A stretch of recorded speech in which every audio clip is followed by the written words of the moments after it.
बाण विक्षेपण। अच्छा पहले इस बात समझो, जब बात कर रहा है बाण की, बात कर रहा है विक्षेपण की, तो दोनों का होता क्या है बोले जाने। अच्छा बाण माने होता है रंग, बाण माने रंग, और विक्षेपण का मतलब होता है टूटना। बाबू याद करो, पहले इसका पहले अर्थ जान लो। जब भी बाण की बात करेगा तो बाण का मतलब होता है रंग, और विक्षेपण का मतलब होता है टूटना। बाण माने रंग, देखो जहां भी बाण की बात करेगा तो इसका मतलब होता है रंग, और विक्षेपण का मतलब होता है टूटना। चलिए अब आपको क्या बताना है, सुनिए ध्यान से। जब श्वेत प्रकाश को प्रिज्म पर डाला जाता है, आप प्रिज्म देखेंगे इस तरीके से तीन कोना होता है, इस तरीके से, यही प्रिज्म है, ठीक है। ये क्या है, प्रिज्म है, मैं लिख देता हूँ ये प्रिज्म है। और इस पर आपने क्या किया, श्वेत प्रकाश को डाला। किसको डाला, श्वेत प्रकाश को, पहले समझा दें। तो ये क्या किया, जब डाला तो आपने देखा कि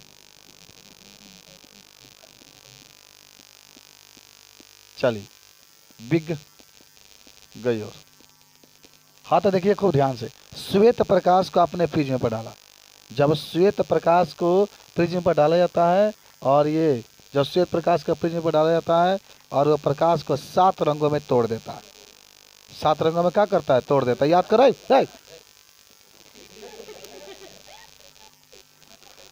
जब श्वेत प्रकाश को क्या कहता है, प्रिज्म पर डाला जाता है, और वह 7 रंगों में क्या होता है, टूट जाता है। तो इस घटना को लोग कहते हैं बाण विक्षेपण। याद हुआ, श्वेत प्रकाश को किस पर डालो, प्रिज्म पर डालो, और 7 रंगों में क्या कर दो, तोड़ दो। और इसका प्रयोग सबसे पहले न्यूटन ने किया था। न्यूटन ने ही सबसे पहले देखे थे इसको, कि जब हम लोग श्वेत प्रकाश को किस पर डालते हैं, प्रिज्म पर। लाइट मारिए प्रिज्म रख के, लाइट मारो, लाइट मारो। आज जब इस 7 रंगों में क्या होता है, जब नीचे निकलता है 7 रंगों में टूट जाता है, तो इसी घटना को कहते हैं बाण विक्षेपण।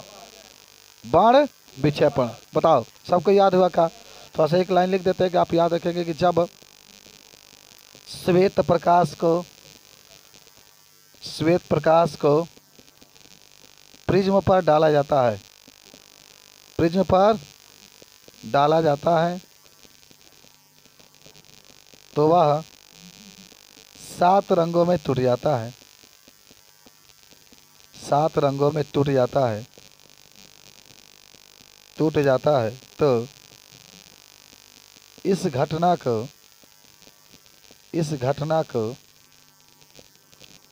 बाण विक्षेपण कहते हैं। इस घटना को बाण विक्षेपण कहते हैं। श्वेत प्रकाश को जब प्रिज्म पर क्या किया जाता है, डाला जाता है, कितने रंगों में टूट गया, 7 रंगों में टूट जाता है। तो इस घटना को कहते हैं बाण विक्षेपण। रंग का है, जो 7 रंगों में टूटा है, उसका रंग का सूत्र का है, तो उसका सूत्र है बिग गयो, बिग गयो। चलो, बी का मतलब होता है बैगनी, यानी वायलेट होता है, इसका मतलब होता है बैगनी। चलिए, है का मतलब क्या होगा, जामुनी। इसका मतलब क्या होगा, नीला। इसका मतलब क्या होता है, हरा। इसका मतलब पीला। इसका मतलब होता है नारंगी।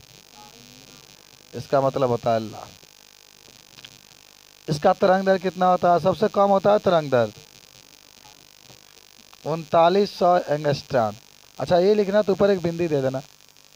एक हम लोग पढ़ते हैं एंगस्ट्राम, एंगस्ट्राम, एंगस्ट्राम। और सबसे अधिक किसका होता है, लाल का, लाल का। अच्छा यहाँ पर लिख देते हैं सबसे कम होता है, और इसका तरंग दर सबसे अधिक होता है कितना, 78 एंगस्ट्राम, सबसे अधिक इसका होता है। अच्छा चलो,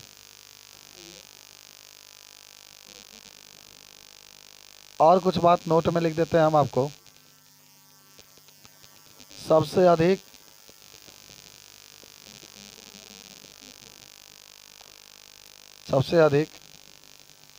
आवृत्ति किसकी होती है बताओ ना। जिसका तरंग दर अधिक होगा उसकी आवृत्ति उल्टा होता है। हम मिटा दे, लिख लियो सब लोग। जिसकी माना है, देखो हम बताते हैं क्यों ऐसा होता है। एक सूत्र तुम लोग पढ़े होगे, पढ़े कि नहीं पढ़े हो, पढ़े भी होंगे। सी बराबर होता है न्यू इंटू लेमडा। अच्छा नहीं पढ़े तो जान जाओ। न्यू को हम लोग कहते हैं आवृत्ति और लेमडा को कहते हैं तरंग दैर्ध्य। हाँ 9 में पढ़े होंगे, ध्वनि वाला पाठ में पढ़े होंगे, ध्वनि वाला 12वां पाठ में। देखो सबसे अधिक आवृत्ति किसकी होती है? बैगनी की। अच्छा उल्टा क्यों हो गया? देखो भाई बट्टा में आ जाएगा, जैसे सी बट्टा न्यू आ जाएगा, वही लेमडा हो जाएगा। तो जिसकी तरंग दैर्ध्य अधिक उसकी आवृत्ति कम, क्योंकि बट्टा में है। बट्टा का मतलब यही होता है बाबू, बट्टा का मतलब क्या होता है? एक बढ़ेगा तो दूसरा घटेगा। तो सबसे अधिक आवृत्ति बैगनी का तथा सबसे कम आवृत्ति लाल रंग का होता है।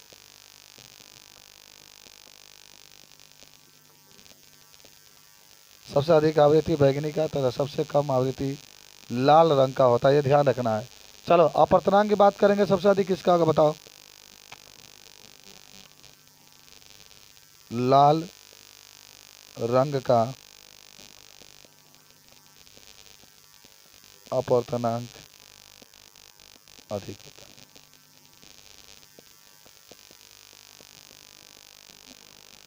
नोट कर लो इसको। तो वर्ण विक्षेपण जान गए होंगे। श्वेत प्रकाश का हमने प्रिज्म पर डाला, 7 रंगों में कहा गया टूट गया। तो इस घटना को हम लोग क्या कहते हैं? वर्ण विक्षेपण कहते हैं। जब भी आपसे बातें पूछा जाएगा तो ये चीज का बताने का पूरा प्रयास करेंगे। नोट कर लीजिए इसको। आवृत्ति का मतलब भाई आवृत्ति